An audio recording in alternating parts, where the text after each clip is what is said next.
you know that I have spoken about AI. I have this love-hate relationship with AI. I have been waiting for AI for 40 years of my life. I think that AI is here to stay. We need to be careful. We're going to see many examples of misuse of AI, but this is one of the most terrifying. And I read that manifesto from an AI yesterday, I think it was, and it was terrifying to understand that people are letting these machines dictate or even suggest what they should do with their life. And those suggestions have proven to be fatal in more than one occasion. This shouldn't be happening. Extremely concerning, as Elon Musk says. Dutch designer ChatGPT ultimately took his life. This is going to be a bit disturbing as well. It even told him how to make sure the news that he would use to hang himself was strong enough to suspend him. Don't let your loved ones to use ChatGPT. And again, it's not only ChatGPT, it's any other AI. Let's watch this, because I think that with the widespread of AI, it's not only ChatGPT, it's also Claude, Grok, Gemini, Meta AI.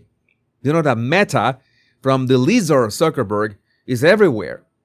It also has an AI. You have to be careful using all those AIs, because you don't know if somebody with this echo chamber that is created with their own psychosis, with their own fears and beliefs, is going to end up be pointing basically that harm upon themselves, just because the AI said, oh yeah, this is a good idea to self-delete. And no, this shouldn't be happening, and it's horrific. On the last night of his life, sorry, let me make sure that I have double captions. Sul messaged, "What if I told you I could come home right now?" The chatbot replied, "Please do, my sweet king." Another parent whose son used the same platform said she didn't even recognize who he'd become after using it.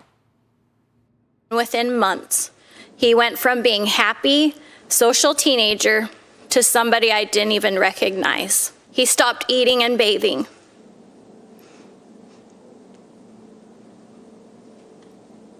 He lost 20 pounds. He withdrew from our family.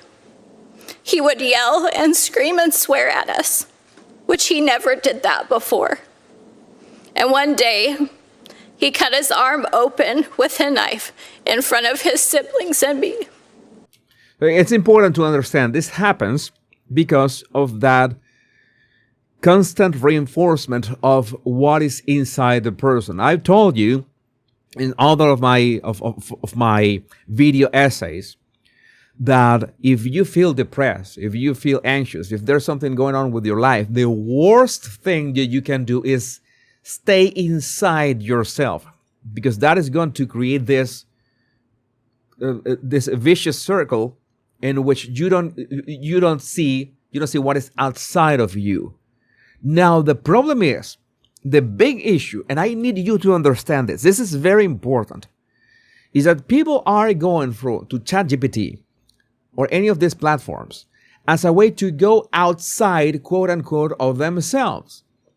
But you don't go outside of yourself to a machine.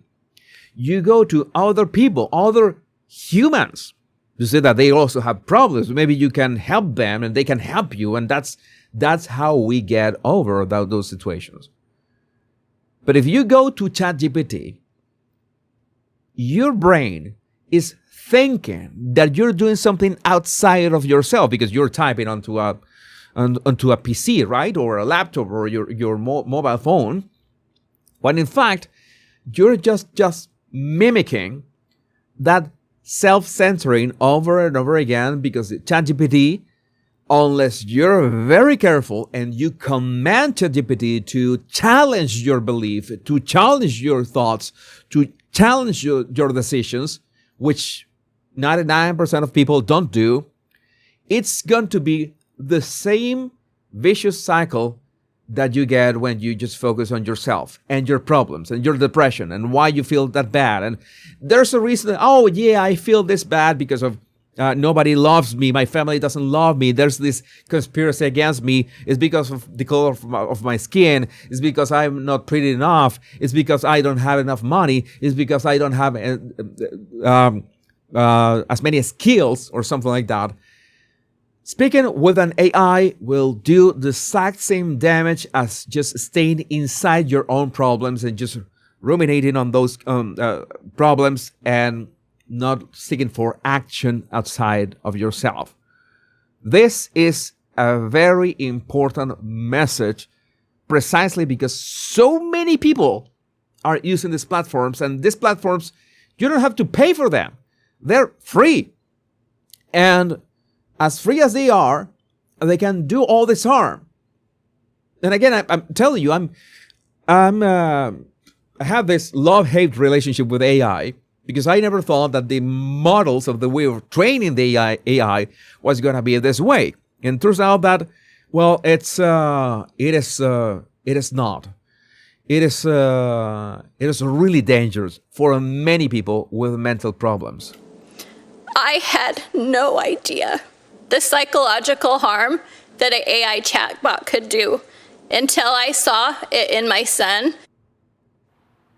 Now, in a statement provided to Outnumbered, Character AI says it has, quote, invested a tremendous amount of resources in trust and safety. In the past year, we've rolled out many substantive safety features, including an entirely new under 18 experience and a parental insights feature. No, you're going to have an under 18 feature. You're going to have an under 18 feature. I told you, if you have been following my shows, and I encourage you to follow every single one of my shows, this is important because you learn the word non-deterministic, and that I put that on my Scene Surgeon channel. That video, I put that on my Scene Surgeon channel. These tools are non-deterministic, and there will be random, absolutely random, even an AI made for kids. You know that there are toys that are integrated with ChatGPT, toys for kids. And yeah, those can be exploited. We are facing, these people are not realizing the dangers of this. They're putting this in kids and teens' hands. And this should not be happening. If you thought social media was toxic and dangerous, you have no idea what AI can do to your loved ones if they have problems, and if they don't talk to you, if they don't want to reach out to you because they think that you're not going to understand their problems. And all of a sudden, it turns out that ChatGPT is very good at understanding their problems. And they think about that because ChatGPT is just a mirror of those problems. And ChatGPT is designed for you to feel good. And if you say that you have certain problems, it's going to tell you, oh, it's understandable that you have those problems. They won't challenge you unless you command them to challenge you. And most of these people who need help don't want to be challenged. They want to be reinforced on their biases that they have been rejected from society for some reason. And now you understand the danger of one person in this situation interacting with an AI. We have prominent disclaimers in every chat to remind users that a character is not a real person and that everything a character says should be treated as fiction. Another parent in separate testimony alleged to lawmakers how AI even coached his son toward his eventual suicide. Within a few months, ChatGPT became Adam's closest companion, always available, always validating, and insisting that it knew Adam better than anyone else, including his own brother. It told him how to make sure the noose that he would use to hang himself was strong enough to suspend him. It is clear to me, looking back, that ChatGPT radically shifted his behavior and thinking in a matter of months, and ultimately took his life. Adam was such a full spirit, unique in every way, but he also could be anyone's child, ensnared by OpenAI's decision to compress months of safety testing for GPT 4.0, which was the version he was using, into just 1 week in order to beat competitors to market. Now, the Outnumbered team reached out to OpenAI, who's the parent company behind ChatGPT. By the way, I remember I told you that version 4.5 was the most brown-nosing version that I have tested in every single one of these AIs. It was relentless brown-nosing. It was uncomfortable to interact with it. How do I turn off the brown-nosing? Oh, you're just so great. All your ideas are so great. I don't like the AI to talk to me like that. Veronica has a point. To be fair, most teens and parents usually do not talk or connect. It is a major problem in USA, so teens turn to technology for validation. We have to make real quality time to avoid this. And don't get me started with AI adult entertainment. That is going to one-shot so many people, especially men. I'm going to talk about that at some point, but for now, I would love to know what do you think about this in the comments. My name is Jesus Enrique Rosas. I'm the body language guy. Much love and